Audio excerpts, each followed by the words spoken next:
हमने general introduction matrices के बारे में पढ़ लिया था। मैट्रिक्स क्या होती है, मैट्रिक्स को कैसे रिप्रेजेंट कर सकते हैं। अब हम नया टॉपिक शुरू कर रहे हैं, that is operation on matrices. Matrices के अंदर हम क्या क्या ऑपरेशन कर सकते हैं। सबसे पहला ऑपरेशन जो आता है that is equality. That is equality. जब हम बात करते हैं इक्वालिटी की, अगर दो मैट्रिसेस के बीच में इक्वल टू साइन है, अगर दो मैट्रिसेस के बीच में इक्वल टू साइन है तो हम इसे कैसे डील करेंगे। अब ढंग से समझना, हमने पढ़ा था कोई भी मैट्रिक्स ए, इसे हम रिप्रेजेंट करते हैं in the form of A I जे, और जिसका ऑर्डर है m बाई n। ये हमें पता है m यहां पे क्या रिप्रेजेंट करता है, number of rose in this matrix. n क्या रिप्रेजेंट करता है, number of columns in this matrix. अब ए आई जे ये रिप्रेजेंट करता है मैट्रिक्स के एक इंडिविजुअल एलिमेंट को। यहां पर I रिप्रेजेंट करता है it belongs to which row, and it belong, और J क्या रिप्रेजेंट करता है, it belongs to which column. जैसे हमने पढ़ा था, अगर मेरे पास कोई 2x2 ऑर्डर की मैट्रिक्स है, इसका मतलब इसमें 2 रोज हैं और 2 कॉलम्स हैं। ये A11, 12, 21 एंड 22, ये हमने पढ़ लिया था, एक 2x2 ऑर्डर की मैट्रिक्स है। यहां पे A11 क्या रिप्रेजेंट कर रहा है, this element belongs to first row and first column.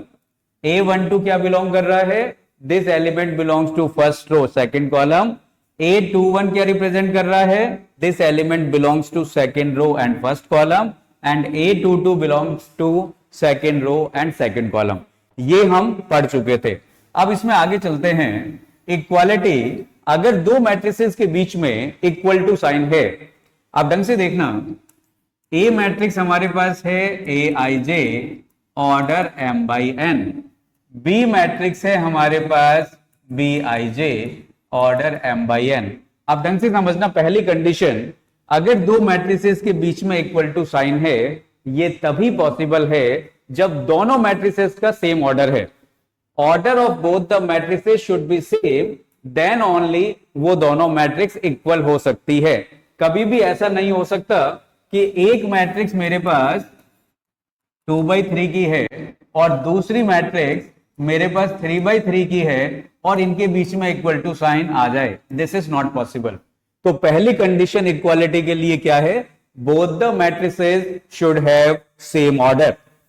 ठीक है, तो पहली कंडीशन हमारे पास क्या हो गई, they should have same order. अब आगे चलते हैं।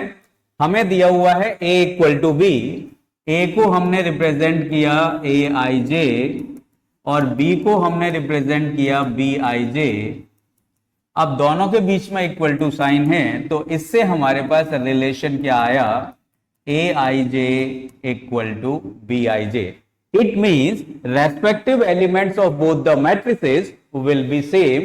A11 will be equal to B11, A12 will be equal to B12, A21 will be equal to B21, A22 will be equal to B22 and so on. यहां तक clear है, Aij equal to Bij। अब देखो इसके जो questions आते हैं, question हमारे पास क्या आते हैं, अगर हमें दिया हुआ है एक matrix x y 1 2, this is equal to 2 5 1 2। अब हमें मालूम है दो मैट्रिसेस के बीच में इक्वल टू साइन है, तो रेस्पेक्टिव एलिमेंट सेम होना चाहिए, तो x equal to 2 and y equal to 5। Clear है, कोई कंफ्यूजन तो नहीं। अब इसके इक्वालिटी साइन के ऊपर कुछ इंपॉर्टेंट क्वेश्चंस हैं, वो डिस्कस कर लेते हैं। सपोज हमें दिया हुआ है x plus y x minus y two 7, this is equal to 5 1 2 7। अब देखो दोनों मैट्रिसेस 2x2 ऑर्डर की है, दोनों मैट्रिसेस 2x2 ऑर्डर की है, तो इसका मतलब A11 B11 के बराबर होगा। तो क्या रिलेशन आया हमारे पास, x plus y equal to 5, this is first equation, and A12 will be equal to B12। इससे हमारे पास क्या रिलेशन आया, x minus y equal to 1। अब 10th क्लास में हमने एलिमिनेशन मेथड पढ़ा था, उससे हम इन दोनों इक्वेशंस को सॉल्व करके x और y की वैल्यू ला सकते हैं। हमने दोनों को ऐड किया, first plus second, what we get, y से y कैंसिल हो गया, 2x equal to 6, x equal to 3।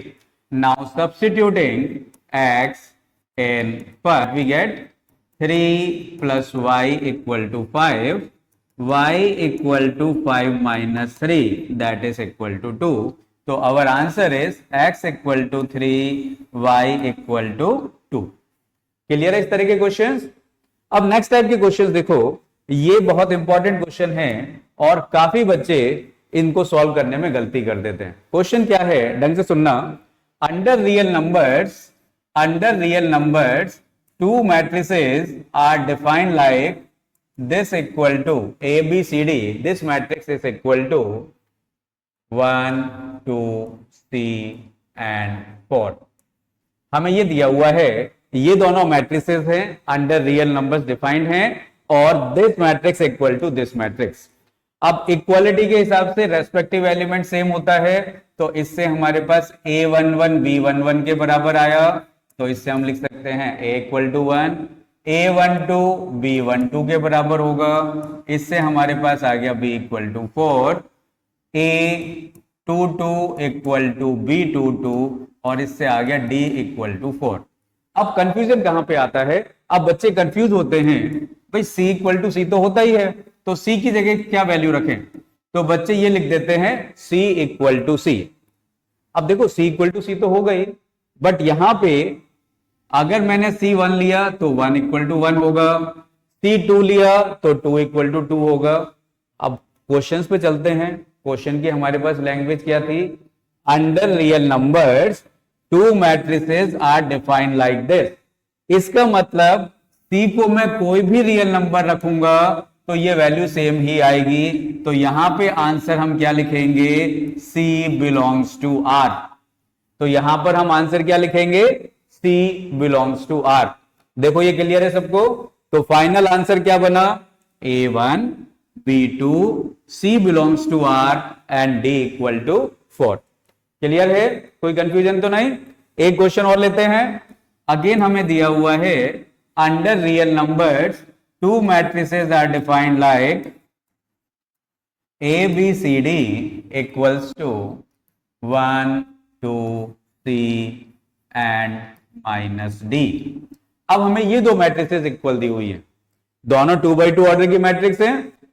According to condition respective element same होंगे, तो A आ गया हमारे पास 1, B आ गया हमारे पास 2।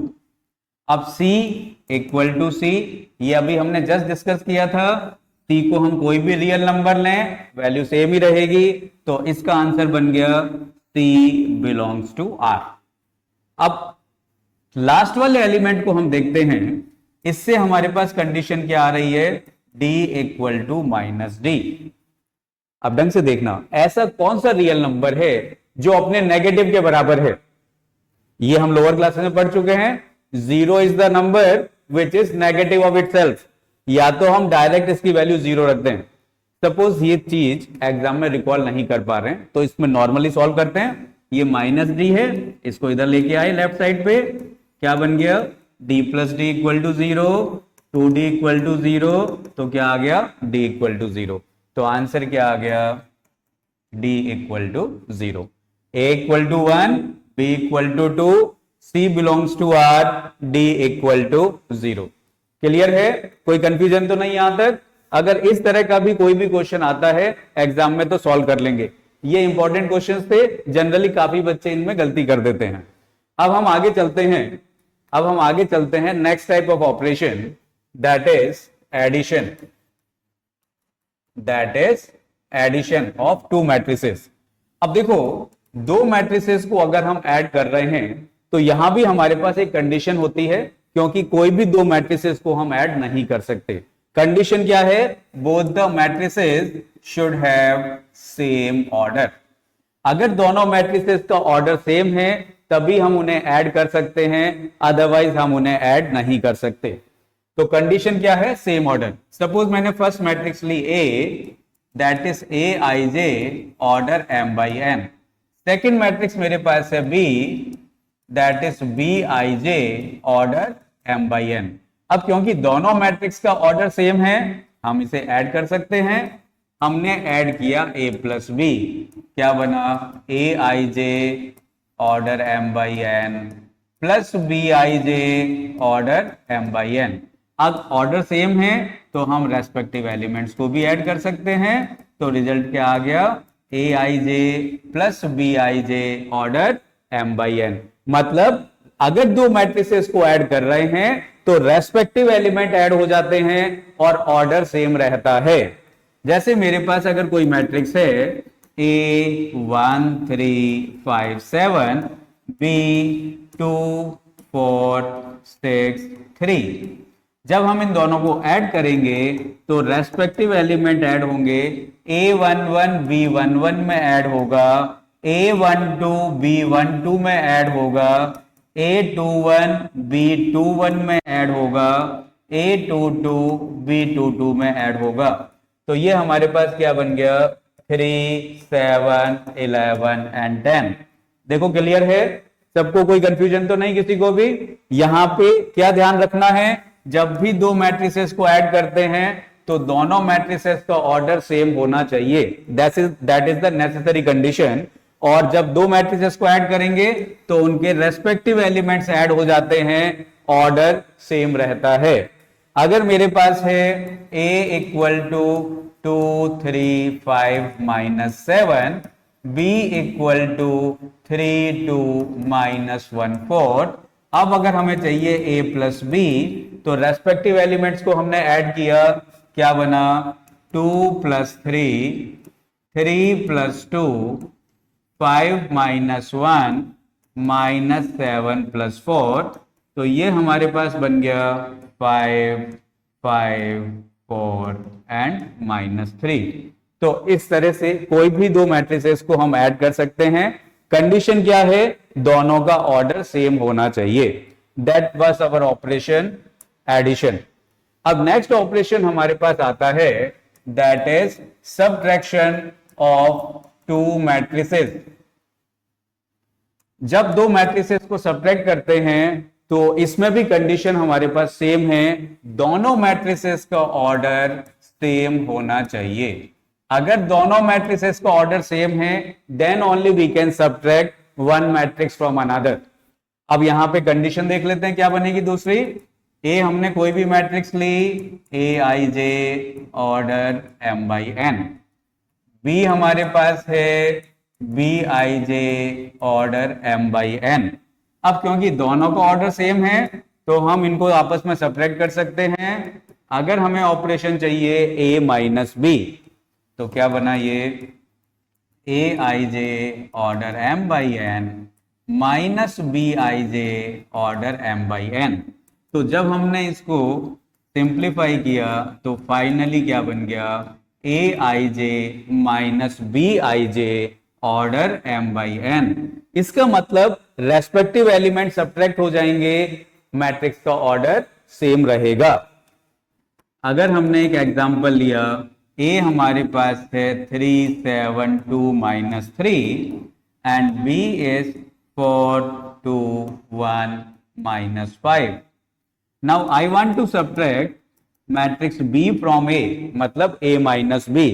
तो रेस्पेक्टिव एलिमेंट सब्ट्रैक्ट हो जाएंगे, क्या बना, 3 minus 4 7 minus 2 2 minus 1 minus 3 plus 5।